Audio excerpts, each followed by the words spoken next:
Good afternoon. I am Trevor Mead, a staff associate with the Green Parking Council. I would like to welcome you all to our webinar on renewable energy certificates. This presentation is part of our continuing series of informational webinars to educate the parking community on various issues related to the implementation of sustainable technologies and programs in parking facilities across North America. If you encounter any technical problems during the presentation, please email Gretchen Brown at gretchen@greenparkingcouncil.org.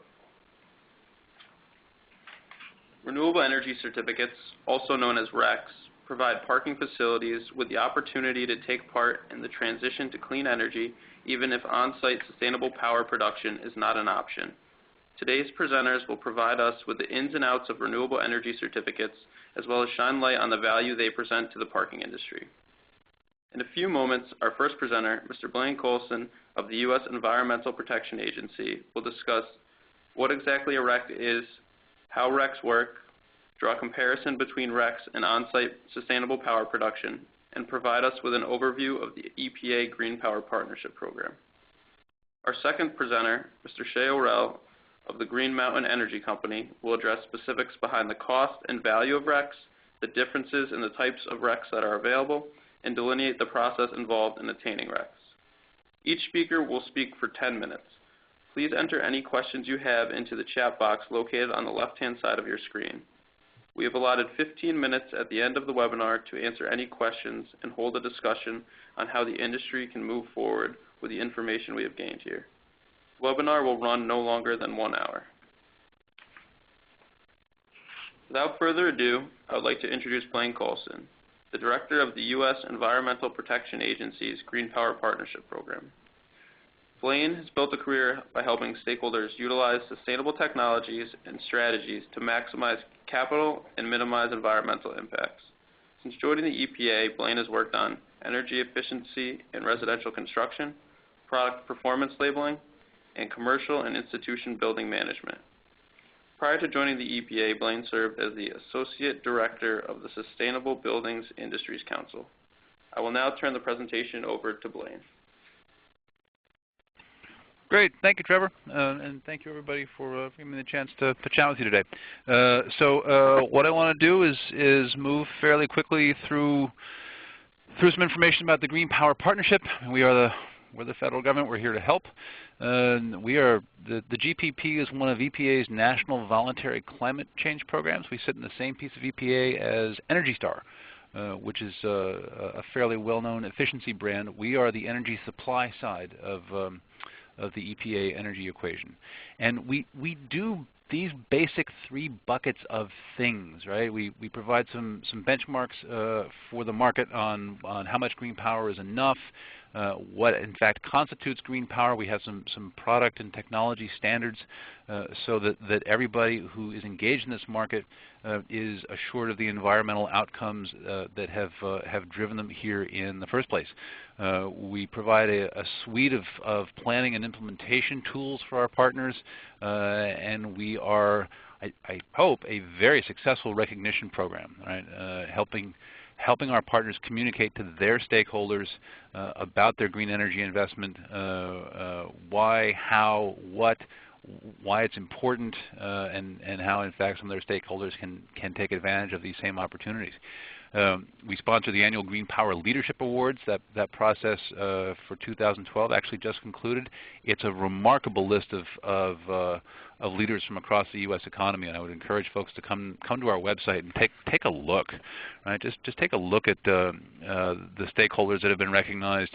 Have a look at our top partner lists. Right? One of the single most popular things we do is a ranking of the 50 largest green power users in the U.S. economy, and it's tremendous. It's updated quarterly. It changes each quarter. It's a remarkable capture of leadership and possibility. We do have more than 1,300 partners from all shapes and sectors and sizes of the economy. They are together purchasing more than 23 billion kilowatt hours of green power a year.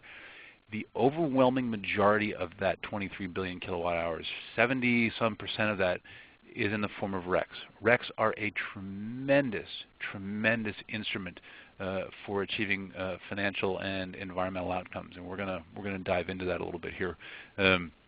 I love this slide, right? It's a remarkable collection of brands, and I am guilty of fairly often pointing out that the Philadelphia Phillies there bought wind power for the first time in 2008, and promptly turned around and won a World Series. And if that's not effective branding, that's pretty darn good and good messaging. In terms of our partnership, we are open to every commercial enterprise, business, and institution across the U.S. Our more than 1,300 partners, schools, state, local, federal government agencies, Fortune 500s, small entrepreneurial startups. You can see here we have a sliding scale for minimum green power usage. This information is, of course, on our website. There is no cost to join the program. The program is really there to provide a peer group and a common messaging platform and a recognition opportunity for all of those stakeholders making green power commitments. And so there are three ways to get at green power, right? RECs, which is what we're going to talk about today, green power electricity products. The shorthand for this is bundled products, right? These are products that come from traditional utility suppliers. You're buying both commodity electricity and the environmental attributes together. And then, of course, on-site. And as folks know, one of the really interesting applications of on-site and the parking industry is parking shade structures with photovoltaics, and we're seeing more and more of that pop up across the industry and across the country. There's some really interesting additional sort of non-energy benefits. I mean, besides the fact that there's another source of revenue output, right? Because energy is being produced and energy cost stability, you're providing additional shading for customers and protection from the elements. But let's talk specifically about RECs. And as I say, RECs are a remarkable environmental instrument, right? RECs are the standalone environmental attributes from renewable energy generation, right? And if you sort of look at this diagram here on the slide, when a wind farm operates or a solar panel sits there in the sun, two things are actually produced, right? There is the stream of commodity electricity, which is the same as power produced anywhere else in the grid, and there is the series of environmental attributes, the RECs. They are produced on a one-to-one basis. There are certification programs and quality assurance standards across the industry that prevent double counting. RECs are unique. They are uniquely identified. They are vintaged. Double counting is not permitted, and the industry is well on top of that. Functionally, buying a REC is the very same thing as buying green power from a utility. What RECs enable, RECs enable the creation of an efficient national market, right? And RECs enable consumer choice, whether that consumer is a homeowner or a Fortune 500 corporation. Right? Suddenly, because of RECs, because a company, a parking company, or an apartment dweller, or a university, or a Fortune 50 manufacturer, because they can go out into the open market and acquire RECs, they're able to allocate capital. Can go where it wants to go most efficiently, right? And if a company wants to source wind power from their specific state, they can do that. If they want to go access and participate in a utility scale solar project in the Southwest, because that's what they like, even though their facilities are in upstate New York, they can do that. RECs enable that choice, and because of the unique identification and vintaging, it's the same thing functionally as buying from the utility just up the road, right? A national market is created, and one of the really interesting things about all of this is that allowing capital to go where it wants to go, allowing that broad national choice helps create jobs, right? creating new wind farms and new solar installations, new biomass plants. This is an economic development strategy, right? And having companies and stakeholders able to participate in a national market, able to make their own choices about their value drivers, is incredibly important. And I should say, by the way, that what we're talking about here today is the voluntary market. There are, 30 states plus the District of Columbia that have what are called renewable portfolio standards. These are state-level requirements that a certain percentage of electricity sold in those states be from renewable energy resources.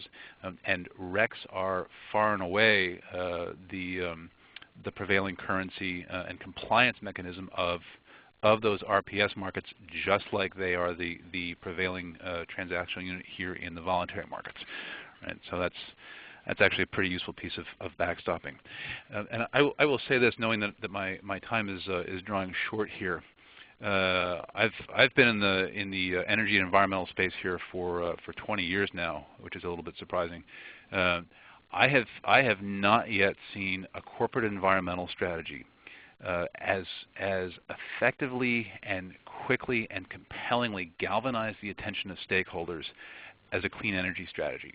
Clean energy supply and energy efficiency continue to go hand in hand, right? And none of our 1,300 and some partners is simply doing clean energy and ignoring efficiency. We often see clean energy serve as an enabler of a much broader conversation within an organization about capturing efficiency opportunities, capturing other sustainability opportunities. One of the tremendously compelling things about a REC strategy is how easy it is to deploy for an organization. It is scalable. It is incredibly flexible. It's possible to blend resources and geographic sourcing for whatever series of value drivers might underlie a decision like that. We have partners that make geographic supply decisions, just as we have partners that make technology preference decisions because they like wind or because they like solar. RECs are a perfect solution for leased space, for companies that are scaling up and adding operations. RECs are a tremendously flexible, easy to implement instrument that serves the environmental end game. And I will close by saying this. People get it, right? One of the very consistent experiences that we have here at the EPA talking to our partners and their stakeholders is that people know what clean energy is, right? And they like it, they want more of it, they're pleased to see it. I mean, this is going to sound a little less MBA and a lot softer, but they smile, right? There's a wind farm near the Pennsylvania Turnpike, and people actually get off the turnpike and go into the rest stop and stand and look at the wind farm because it's beautiful and it spins and it's highly visible clean energy and economic development for America.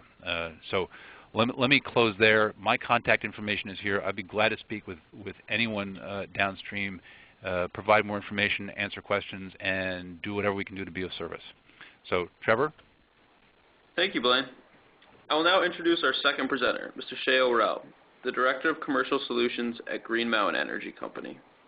Mr. O'Rell's experience includes work with renewable energy certificates, solar photovoltaics, energy efficiency, power purchase agreements, corporate sustainability consulting, and carbon mitigation. Welcome, Shea. Thanks, Trevor. Just a quick little background. One thing that Blaine just said really resonates as well, that at the end of the day, people are always voting with their dollars, and stuff like renewable energy is something that people want to support companies that they feel are doing the right thing. And it does put a smile on people's face. It sounds so simple and so straightforward, but at the end of the day, something such as wind and solar is tangible. People can connect to it and they get it. Well, you don't have to get too far down in the weeds to realize that renewable energy is probably a beneficial thing. So real quick overview of Green Mountain Energy. We've been around since 1997. As Blaine said, he's been in this industry for 20 years. We just celebrated our 15-year anniversary. which in the renewable energy space puts us at some of the forefront of the pack. Our core business is grid-delivered renewable electricity. We're currently in Texas, New York, New Jersey, Pennsylvania, and Illinois, with rapid expansion plans here coming in 2013 and 2014. In addition to our core business of actually delivering electricity, and so by that I mean in these markets we can actually be your electricity company, either for you as in your home on the residential side or on the commercial side of things. In addition to that, we also have a national unbundled REC and carbon business, and we also participate in running green power partnership programs. The one that we like to brag about the most is with Portland General Electric, the #1 NREL program in the United States. Green Mountain is also a fully owned subsidiary of NRG Energy, a large Fortune 200 energy company. And with that relationship, we are now the largest solar developer in North America. We've got over 2,000 megawatts of solar in late-stage development throughout the United States. And we've also got another sister company called EVgo that's sole focus and sole mission is electric vehicle charging infrastructure. So that can obviously both of those have some tie-ins here with the Green Parking Council. So Blaine did a great job in lining up and explaining actually what RECs are and what can be done with them. And one thing I really wanted to come back to that he said, looking at the national market, looking at the United States, over 30 states have renewable portfolio standards that are in place. So markets where the actual electric companies are required to have a certain percentage of renewable electricity in their mix. With that, though, this is all done at the state level.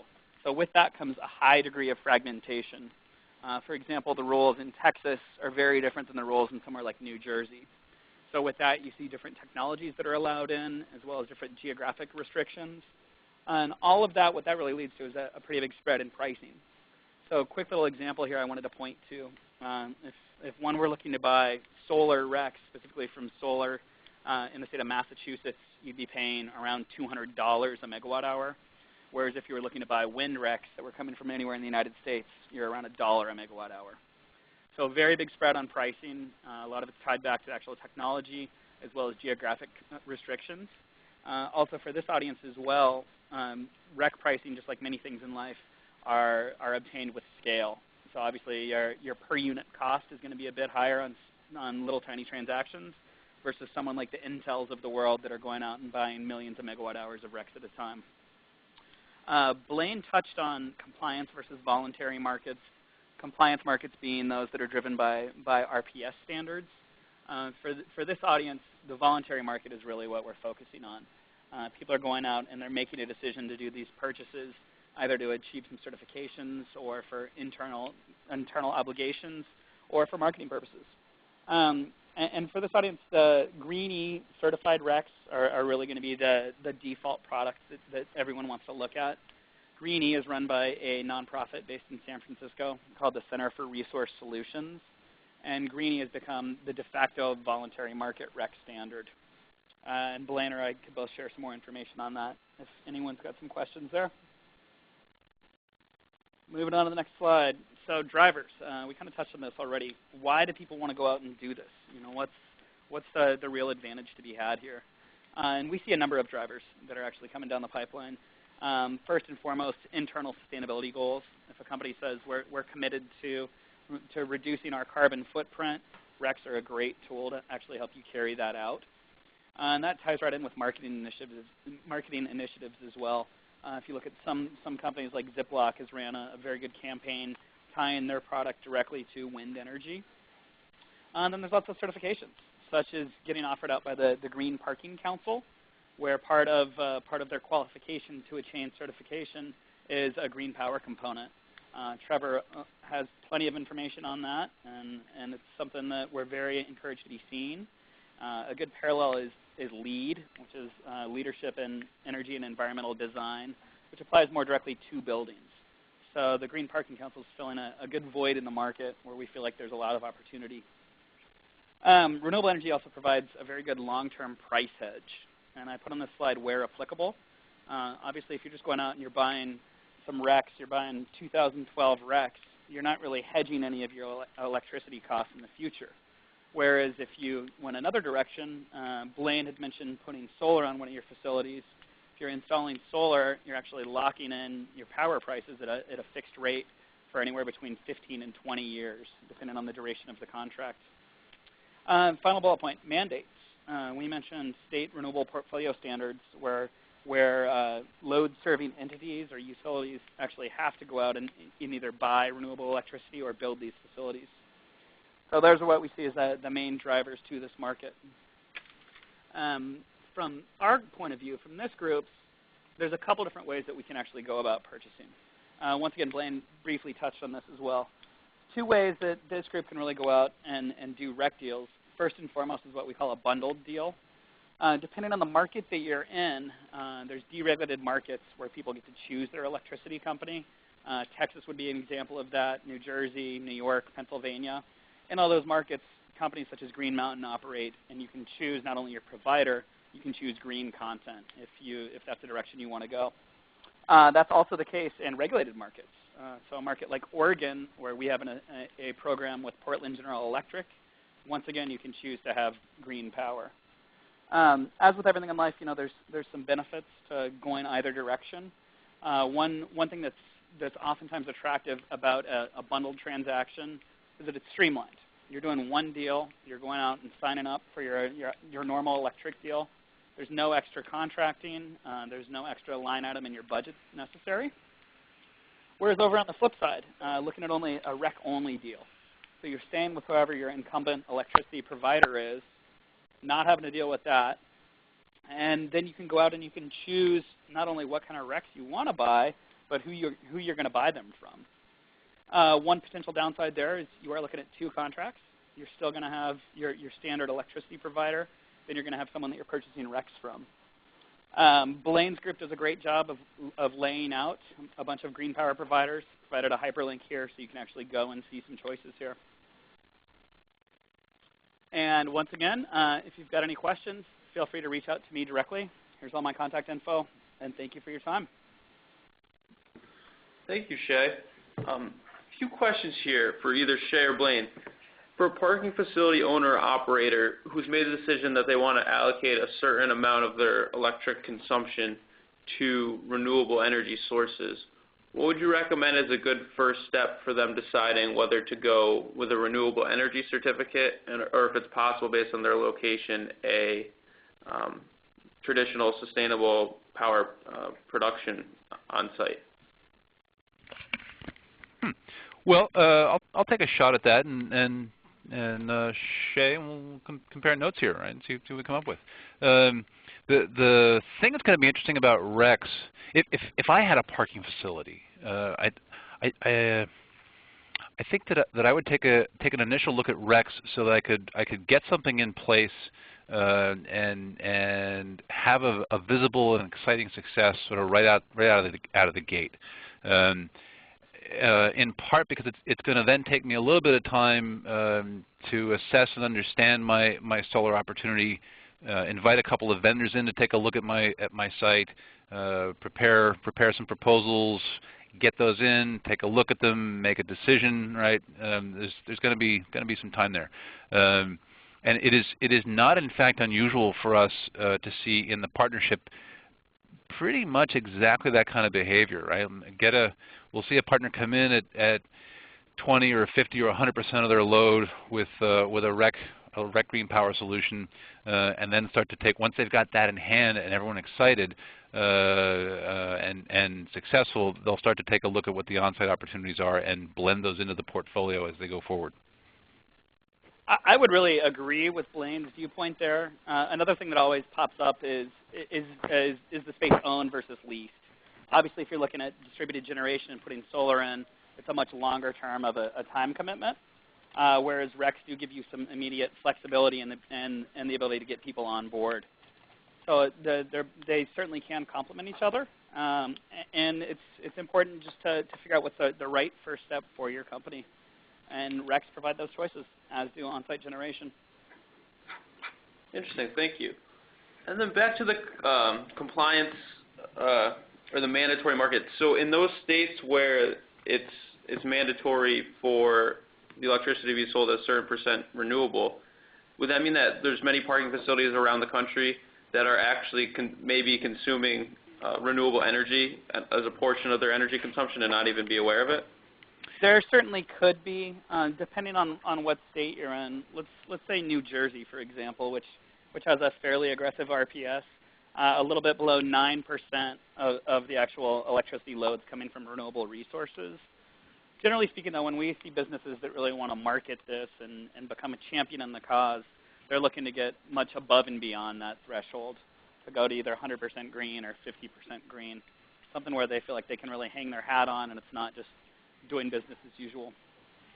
And the other issue to keep in mind there is that in an RPS, it's the utility, right? It's the load-serving entity that's going to be the one making that environmental claim. This is particularly important if we get to some sort of carbon management or tracking or reduction scheme here in the U.S., right? It's a policy framework.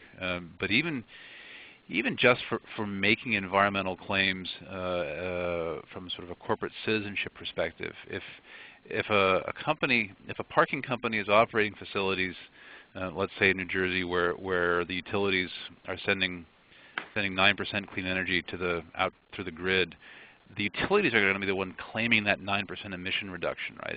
And if an end user, whether it's a parking garage or a university or a corporate office, stands up and says, "Hey, we're environmental leaders because almost 10% of our load here is clean energy," that's not an acceptable claim to make in the voluntary market. And actually, the Federal Trade Commission has just recently concluded a lengthy review of what is and isn't permissible in terms of clean energy and environmental claims, and this is right in the front of all that. That would be double counting, and you want to stay well away from that. Great point, Blaine. Double counting is a huge no-no, and it's something that we as a market have really strived to avoid. And it's something that no one in fact wants to do it, right? And so it would be one of those things where under the scenario you sort of outlined there, Trevor, and somebody could get themselves inadvertently in hot water without having meant to, because of this possibility of double counting. And what you really want to do here is to make sure you've got your own environmental performance, your own stake in the green power markets, so that you can make straight up, upstanding, quite clear environmental claims. And that leads me into a question on the Green E certification. Could either of you dive in a little more detail on that and maybe the process behind the RECs are certified? Yeah, so like I said, Green E is ran by a nonprofit that's based in San Francisco, and they have defined some what they view as acceptable parameters for renewable energy. So some things would include like actual technology restrictions. So obviously something like wind and solar is renewable right out of the gates. But if you're dealing with something like biomass, there's some feedstocks. So in other words, some stuff that they're burning that they don't view as renewable. But when an end user, such as someone that's going for a Green Parking Council certification, when they're making a Green E certified purchase, the seller, so let's say that Green Mountain is the seller, we are going out and we're creating a contract where we are selling you a product that's certified. We in turn then go through an audit process with Green E on an annual basis that shows that all of the purchases that we made line up with our sales, and all the volumes are accurate. There's no double claiming issues. We're sourcing from facilities that are approved, et cetera, et cetera. It's a pretty robust checks and balance system. Thank you, Shay. So that's all the questions we have for right now. I'd like to move on and thank our expert presenters for taking time out of their day to educate us on this topic. The knowledge they have shared will help the parking industry to gain a greater understanding of RECs and how they can be integrated into our everyday operations. As of tomorrow morning, this presentation, as well as our panelists' contact information, will be available on the Green Parking Council website. I encourage you to reach out to Blaine or Shay with any questions that were not answered today. We ask that you participate in the survey, which will be available after this presentation concludes. Our next webinar, focusing on solar energy and parking, will take place on December 15th at 2 p.m. Eastern. We encourage you to sign up for our newsletter at greenparkingcouncil.org to receive information and updates regarding future webinars. If you have any suggestions for future webinars, please email me at trevor@greenparkingcouncil.org. Thank you for joining us.